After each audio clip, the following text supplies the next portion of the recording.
Well, folks, I'm sure you've heard over the years this buzz phrase used, toxic masculinity. And while I do agree that there's certain behaviors that men can exude that would be toxic, as do women as well, I feel that phrase has been misused as an excuse to shame men, and also as an excuse to tell them that they must suppress any and all of their masculine traits. And also, this term, masculinity, has been conflated with being far right. I mean, just look at this MSNBC article from 2022. Pandemic fitness trends have gone extreme. White supremacists' latest scheme to valorize violence and hypermasculinity has gone digital, saying that the far right has taken advantage of at-home fitness trends to expand its decade-plus radicalization of MMA and combat sports spaces. Continuing to say that the intersection of extremism and fitness leans into a shared obsession with the male body, training, masculinity, testosterone, strength, and competition, linking physical fitness to Hitler's Mein Kampf, where he supposedly fixated on boxing and jiu-jitsu to create an army of impeccably trained bodies who also love the fatherland. Or this article from Dazed in 2023. How gym bro culture is harming young men, sparking a male mental health crisis and driving men into the arms of the far right. Which to me is like the biggest stretch ever, because just because a far-right lunatic like Hitler wanted a strong army of men, which to his credit, he wouldn't have accomplished anything without that army, but I digress, doesn't mean that you should be seen as a far-right just because you want to maintain your fitness during a time when all gyms are shut down.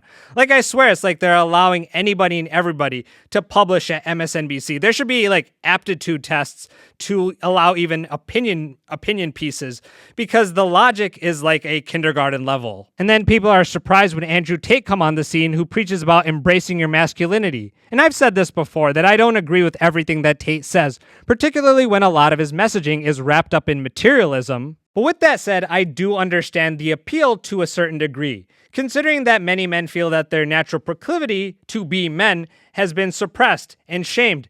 And then they finally have someone come along and say, no, it's okay to be masculine. That in and of itself does not make you toxic. But no, according to the left, it does make you toxic. So much so that it's need to be redefined. And apparently, beacons of this new wave of masculinity are none other than Tim Walz and Doug Emhoff, aka Kamala Harris's husband. But don't take it from me, take it from Dana Bash.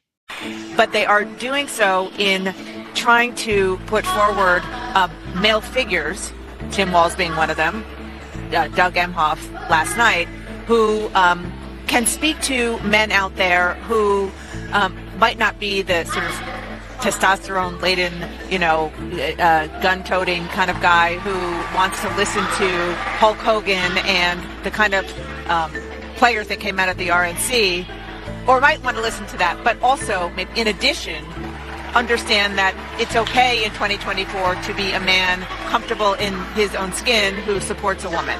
And that's something that they really are trying to work on with male voters beyond the base. With MSNBC parroting that. Can I say something about the Gus Walz thing? There has been a lot of talk about masculinity and MAGAism trying to own masculinity in the most regressive, sort of misogynist way possible. J.D. Vance lecturing everybody on, what a family means, what it means to be a man.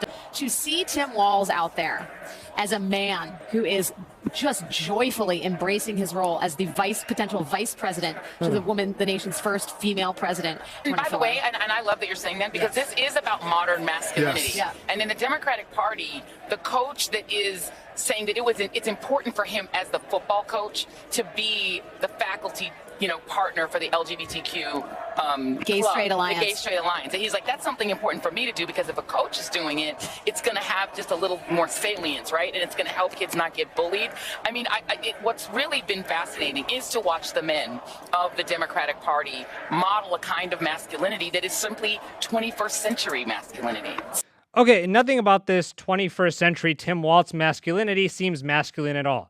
This is a guy who puts tampons in boys' bathrooms. This is a guy who claims, or makes it seem like he deployed overseas in armed combat, when in reality he left the military before they deployed to Iraq. Nothing about Tim Walz is masculine. And so we could see the attempts by the media to make him the new face of masculinity, and subsequently make Doug Emhoff the poster child for condemning toxic masculinity and reshaping it. Has being second gentleman changed your own view of perceived gender roles or what it means to be a man? This is something I've thought about a lot and something I've spoken about a lot. There's too much of toxicity. It's masculine toxicity out there, and you've got this trope out there that you've got to be tough and angry and lash out to be strong. It's just the opposite. Strength is how you show your love for people. Strength is how you are for people and how you have their back and how you stick up for other people and pushing out against bullies.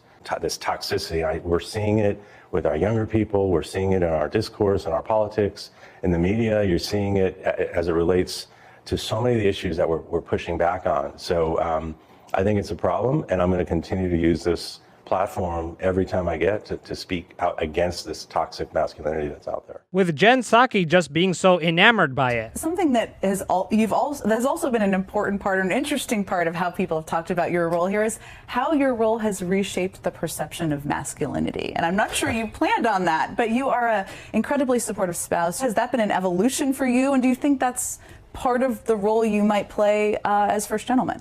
It's funny, I've started to think a lot about this. I've always been like this. My dad was like this, and to me, it's the right thing to do. Support women. It's mutual. Like with Kamala and I, we support each other. We have each other's back.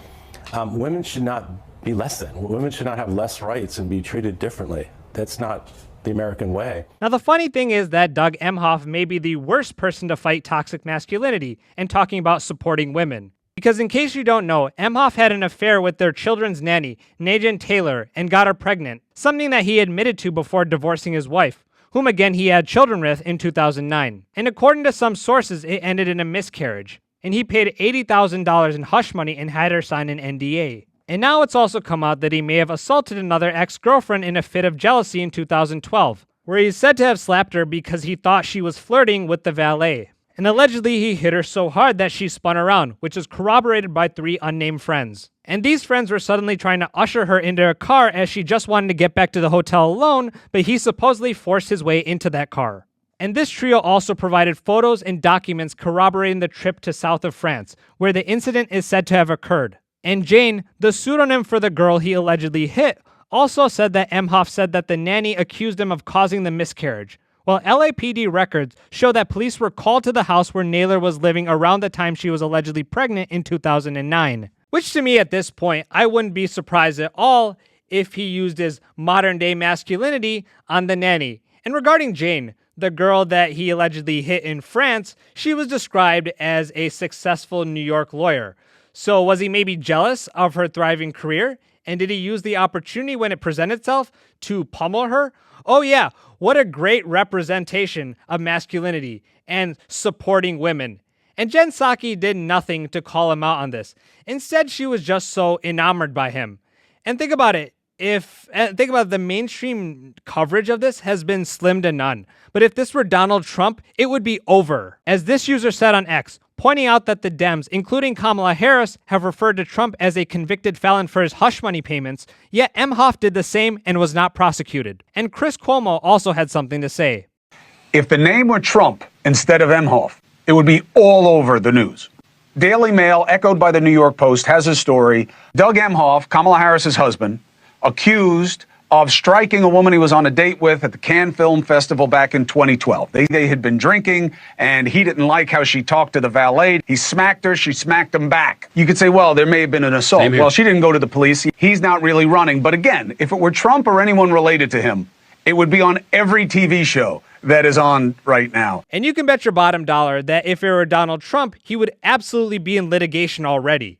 But oh no, we need to focus on the mainstream media's empty words, because traditional masculinity is toxic. Somehow J.D. Vance, the guy who came from poverty, the guy who served in Iraq, and the man who cares very much about strong families, the greatest governance known to mankind, he does not represent masculinity, or at least is not a good representation of masculinity. But oh no, Doug Emhoff, the guy who has affairs with mistresses while he's married with children and then beats his girlfriend, oh yeah, that is a great representation of masculinity. Make it make sense. Ladies and gentlemen, if you enjoyed this video, please give it a thumbs up. And if you're new to this channel, hopefully I've earned a subscription.